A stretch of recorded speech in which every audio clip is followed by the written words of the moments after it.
our youngsters must say, this is my country. I want to work 70 hours a week. 70 hours a week. तो recently Narayan मूर्ति जी जो कि इन्फोसिस के founder हैं, उन्होंने propose करा कि इंडिया के यंगस्टर्स को हर हफ्ते 70 घंटे काम करना चाहिए। इस प्रपोजल को काफी ज्यादा क्रिटिसिज्म मिला लोगों से, क्योंकि यहाँ पर बात हो रही है approximately 12 hours 6 days a week काम करने की, या 14 घंटे 5 डेज अ वीक काम करने की, या फिर 10 घंटे पूरे 7 दिन काम करने की। खैर, यहाँ मूर्ति जी का मानना है कि इतना काम करने से इंडिया में लेबर प्रोडक्टिविटी बढ़ेगी और इंडिया की ग्रोथ टुवर्ड्स 5 ट्रिलियन इकोनॉमी बहुत जल्दी होगी। कुछ हो ना हो, पर यहाँ पे एक डिबेट का अच्छा मुद्दा खड़ा हो गया है कि भाई वर्किंग आवर्स ज़्यादा इंपॉर्टेंट है या फिर वर्क प्रोडक्टिविटी। इंडिया में average working hours per week 48 hours हैं, जो कि मूर्ति जी चाहते हैं कि 70 घंटे हो जाएं। OECD की स्टडी कहती है कि longer hours do not necessarily means higher productivity. मतलब जरूरी नहीं है कि ज़्यादा घंटे काम करने से ज़्यादा प्रोडक्टिविटी होगी। OECD ने ये स्टडी 38 कंट्रीज में की, जिसमें से ये निकल के आया कि मेक्सिको की प्रोडक्टिविटी सबसे कम थी, जबकि उसके working hours 41.2 hours per week थे। जबकि लग्जमबर्ग, जहां average working hours 29 hours per week थे, वहां की प्रोडक्टिविटी सबसे हाई थी। है ना इंटरेस्टिंग?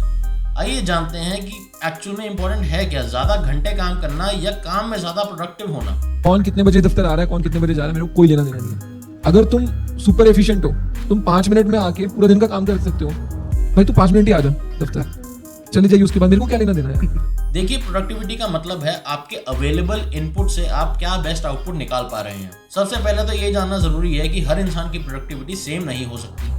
अगर एक इंसान 1 घंटे में 10 यूनिट किसी प्रोडक्ट के बना पाता है, तो जरूरी नहीं है कि दूसरा भी इंसान बना पाए। सिमिलरली, अगर एक मेल एम्प्लॉय 12 घंटे काम कर सकता है, तो जरूरी नहीं कि फीमेल एम्प्लॉय भी कर पाए, क्योंकि एक फीमेल एम्प्लॉय को घर भी देखना होता है, स्पेशली अगर उसके छोटे बच्चे हों। ये बात ठीक भी है कि प्रोडक्टिविटी बढ़ेगी अगर इंडिया में एवरेज वर्किंग आवर्स 48 से 70 आवर्स हो जाए पर वीक।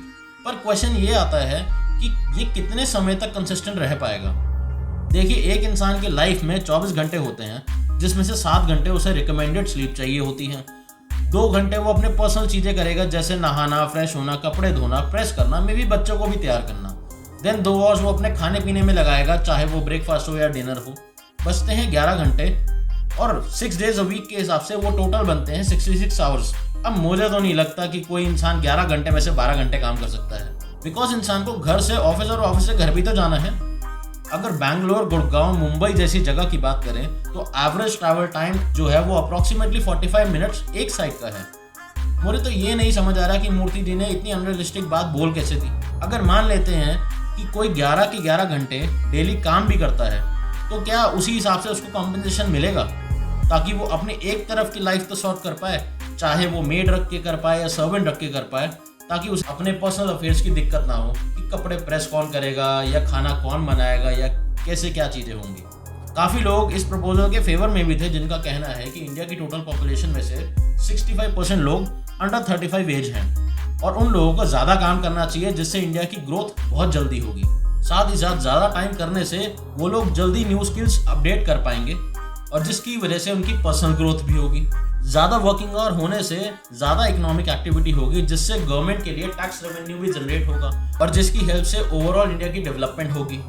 डेडिकेटेड वर्किंग आवर की वजह से इंडिया एक रेजिलिएंट यानी कि एक स्टेबल इकोनॉमी बन पाएगी और सभी वर्कर्स भी इतने इक्विप्ड और स्किल्ड हो चुके होंगे कि वो global economic fluctuation and inflation जैसी सिचुएशन को हैंडल कर पाएंगे, स्पेशली ऐसी सिचुएशन जो कोरोना या स्टॉक मार्केट क्रैश के टाइम पे थी। पर साथ ही साथ स्टैनफोर्ड यूनिवर्सिटी की स्टडी कहती है कि अगर वर्कर्स 55 आवर्स पर वीक से ज़्यादा काम करेंगे तो प्रोडक्टिविटी एकदम गिर जाती है। इनफैक्ट जर्मनी और जापान ने अपने एनुअल वर्किंग आवर्स को 1400 से 1600 घंटे कर दिया, जिससे उनकी प्रोडक्टिविटी काफ़ी इंप्रूव हुई। साथ ही साथ ऐसे वर्कर्स जिनका डेली केमिकल एक्सपोजर होता है, या वर्कर्स जैसे कंस्ट्रक्शन या फैक्ट्री वर्कर्स या medical line workers, in fact surgeons, ऐसे वर्कर्स के लिए काफ़ी रिस्की हो जाएगा उनकी पर्सनल हेल्थ के लिए अगर वो इतना ज़्यादा एक्सेस काम करेंगे, और साथ ही साथ उनके काम पे भी इम्पैक्ट पड़ेगा। और हमें ये भी ध्यान रखना होगा कि एक फीमेल वर्कर को अपनी फैमिली भी देखनी होती है, और अगर इस तरीके से अनरियलिस्टिक वर्किंग आवर्स रखे जाएंगे तो it would be very difficult in career enhancement of women. मेरा पर्सनली मानना है कि क्रिएटिविटी, इनोवेशन एंड प्रोडक्टिविटी तभी आती है जब वर्कर फ्री माइंडेड होकर काम कर पाता है साथ ही साथ अपनी फैमिली को भी टाइम दे सकता है और सोशल लाइफ भी जी पाता है। यहाँ पे एक चीज़ बहुत इंपॉर्टेंट हो जाती है कि एक ह्यूमन बीइंग एक सोशल बीइंग है। इंसान के लिए सोशली एंगेज होना अपने वर्क प्लेस के बाहर और अपने घर पे बहुत ज़रूरी हो जाता है अपने आप को फ्रेश और रिजुविनेट करने के लिए। तो आप लोगों का क्या मानना है मुझे ज़रूर बताएं कमेंट बॉक्स में।